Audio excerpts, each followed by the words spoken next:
금희씨 왜 그러세요?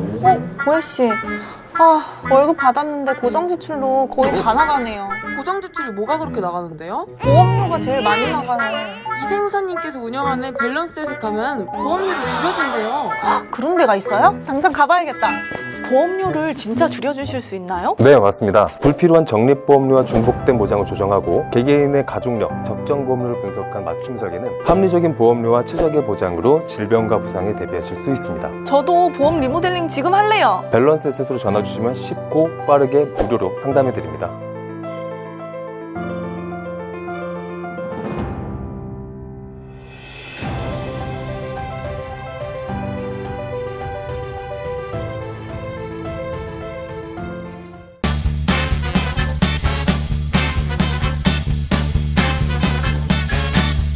대표님 보혜씨 왔어. 어디 가세요?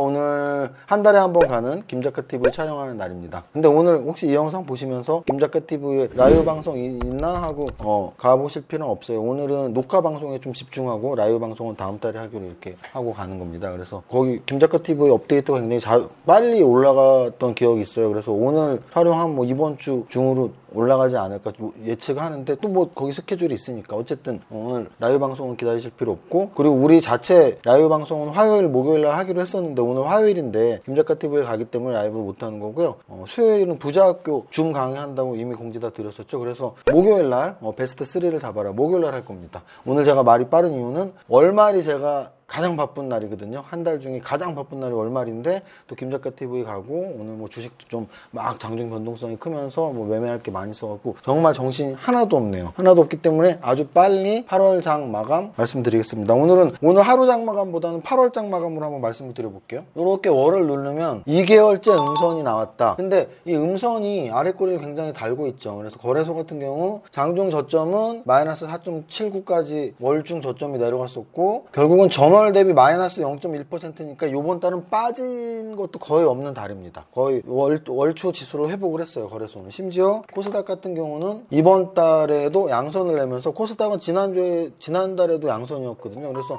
약세장도 아니었다. 그래서 장중, 월중 많이 빠졌다가 어느 정도 회복을 했다. 그래서 일봉으로 다시 보면 코스닥 같은 경우는, 코스닥은 제 예측이 틀렸다고 인정을 할 수밖에 없을 정도로 강했습니다. 무슨 뜻이냐면 제가 이렇게 빠질 때 13일 금요일 이때부터 빠진다고 했으니까 빠진 건 잘 맞췄는데 그잖아요. 근데 이제 요 화살표 부분이 빠진 거 한 5일 정도 빠진 건 잘 맞췄는데, 저는 이 코스닥 지수와 거래소 지수 두 가지 똑같이 말을 했으니까 좀 옆으로 길 거다라고 말했는데, 일단 코스닥 같은 경우는 이 정도면 옆으로 긴 게 아니고 거의 V자형이기 때문에 굉장히 빠른 반등이 제 예상과 달리 빠른 반등이 이루어졌다는 말씀 드리고요. 그리고 거래소 같은 경우는 어제까지는 코스닥보다 훨씬 약한 옆으로 기는 차트였는데요. 오늘 코스닥 0.6 오르는 사이에 거래소는 1.7이 올랐습니다. 그래서 거래소는 굉장히 크게 오르는 하루였고요. 요인을 찾자면 제가 늘 말씀드리지만 그냥 귀에 걸면 귀걸이, 코에 걸면 코걸이에요. 왜냐면은 요인은 그냥 외국인이 많이 샀기 때문이에요. 오늘 하루인데 외국인이 1조 순매수를 했어요. 그래서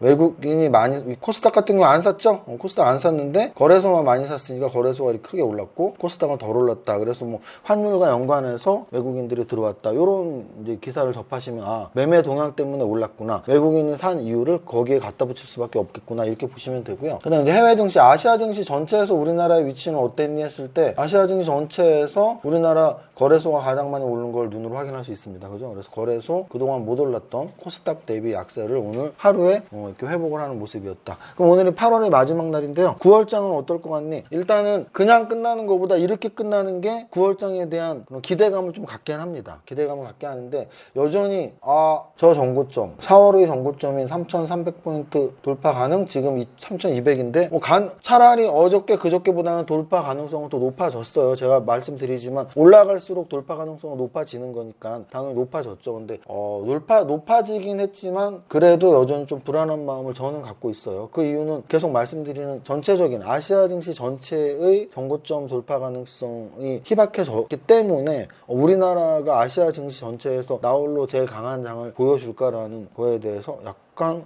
근데 오늘의 모습으로는 아시아 증시에서 일단 제일 강했으니까. 그리고 또 하나는 업종별로는 시가총액 비중이 큰 종목들에서 오늘 그냥 다 올랐다고 보시면 돼요. 그래서 이게 제가 보기에는 업종별 상승이 아니고 그냥 거래소 지수를 무조건 올린 거다 뭐 이렇게 볼 수 있어요. 왜냐면은 어느 게 오르고 어느 게 떨어진 게 없고요. LG화학 하나 빼고 다 올랐잖아요. 그래서 평균적으로 뭐 삼성전자, SK하이닉스, 네이버, 카카오 시가총액 상위에 있는 애들 모두 다 2, 3%씩 올랐다는 거. 그리고 오늘 또 중요한 건 삼성 SDI가 3.9%가 올랐는데 LG화학은 1% 떨어지면서 시가총액이 역전됐습니다. 그래서 시가총액 6위 안에 삼성전자, 삼성바이오로직스, 삼성 SDI 이렇게 세 개가 있고요. 제가 틀릴 때도 있고 맞을 때도 있지만 이것도 자랑 한번 해야겠네요. 삼성 SDI가 2차 전지 대장주라고 거의 1년 가깝게 작년 가을부터 말을 정말 많이 했거든요. 그래서 LG화학 보유자분들은 뭐 이렇게 악플도 좀 다시고 하셨는데 저는 명확해요. 뭐냐면 그 주주 친화적으로 해야 되는데 어쨌든 물적 분할한 거 자체가 좀 그랬고 또 지난번에 한번 배터리 리콜 사태 한번 나오면서 또 한번 빠졌고 반면에 삼성 SDI 같은 경우는 이미 기업 분할을 한 상태. 그래서 배터리 비중이 훨씬 높은 회사이면서 동시에 미국 진출이라는 호재가 이렇게 섞이면서 시가총액 삼성 SDI하고 LG화학이 역전되는 기현상이 벌어졌다. 왜냐하면 저는 주식을 오래 했잖아요. 삼성 SDI가 예전에 삼성 전관이에요. 삼성 전관 불화원관 만드는 회사였단 말이죠. 그리고 LG화학은 전통적인 우리나라 최고의 화학 기업이었어요. 그래서 시가총액이 LG화학보다 삼성 SDI가 높다라는 건 한 번도 일어난 적도 없었고 굉장히 큰 차이였는데요. 처음으로 역전됐다? 그건 뭐다? 바로 화학 업에서 대장주보다 전기차가 지금 중요한 시대. 그래서 성장주의 시대, 전기차 시대, 수소차 시대, ESG 시대, 메타버스 시대, 우주항공 시대. 제가 그렇게 좀 노래를 많이 부르고 있는 편입니다. 오늘 여기까지만 해야 될 것 같아요. 왜냐면 제가 진짜 오늘 좀 바쁜 날이었고 또 하나는 8월의 마지막이니까 좀 이렇게 전체적인 지수의 흐름들, 9월에 대한 기대감, 그리고 방금 전에 무슨 시대 했던 게 다 제가 좋아하는 업종들이고 또 마지막으로 SDI가 LG화학 시가총액 역전한 게 오늘 이 시총 상위 탁 한눈에 봤을 때 좀 제일 중요한 포인트였거든요. 이 정도로 말하고 오늘 개별 종목 상승률은 뭐 같이 보진 않겠습니다. 여러분들이 오늘 한번 숙제로 탑 30을 한번 보시고요. 나는 탑 30 이세무상 하는 거 좋은데 제가 다시 한번 말씀드리지만 밸런스 투자 아카데미 카페에 몽당연필님이 올리신 탑 30의 분석글은 개인적으로 하려면 3-4시간 걸려있고 초보자분들은 아예 하지를 못하는 거예요. 저는 그냥 상승률 상위에 몇 개만 찝어드리지만 몽당연필님이 32의 모든 종목들이 무슨 관련주인지 왜 올랐는지 관련주는 뭔지 이런 걸 이렇게 정리를 해서 카페에 올려드리잖아요. 오늘은 숙제로 몽당연필님이 올린 글을 보시고 한번 이렇게 복습을 해가시는 시간을 각자 가졌으면 좋겠습니다. 여기까지 할게요. 노래 부를 시간도 없다. 안녕. 이세무사의 장중시황은 밸런스 투자 아카데미 텔레그램을 통해 받으실 수 있습니다. 안녕하세요. 이정윤 세무사입니다. 10시 40분 현재 장중시황입니다. 거래소 마이너스 0.2%, 코스닥 마이너스 0.2%로 양시장 소폭 하락 조정을 받는 음선 진행 중입니다. 큰 폭의 하락은 아니지만 거래소의 경우 어제에 이어 오늘도 미증시 상승분을 따라가지 못하는 모습이 나오고 있습니다. 지수 차트 상으로 거래소는 힘없는 모습이지만 코스닥은 200일선에 꽤 강한 반등이 나온 터라 거래소에 비해서 강한 차트를 할 수 있습니다. 거래소 시가총액 상위를 보면 SK바이오사이언스, 녹십자 등 제약바이오주가 선별적 상승을 보이고 있으며 SK이노베이션, 삼성 SDI도 동반 상승입니다.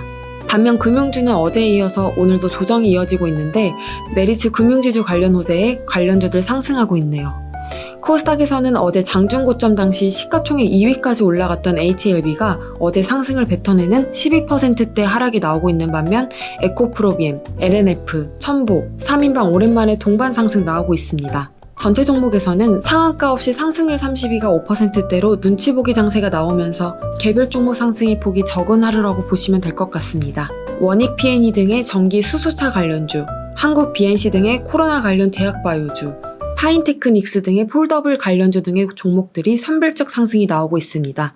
오늘은 이 정도로 정리합니다. 거래소 2개월 연속 음선의 위치는 121선과 201선 사이에 위치한 아쉬운 8월의 마지막 날입니다. 오늘의 한줄평, 9월엔 양선 가자. 모델 성공투자 화이팅!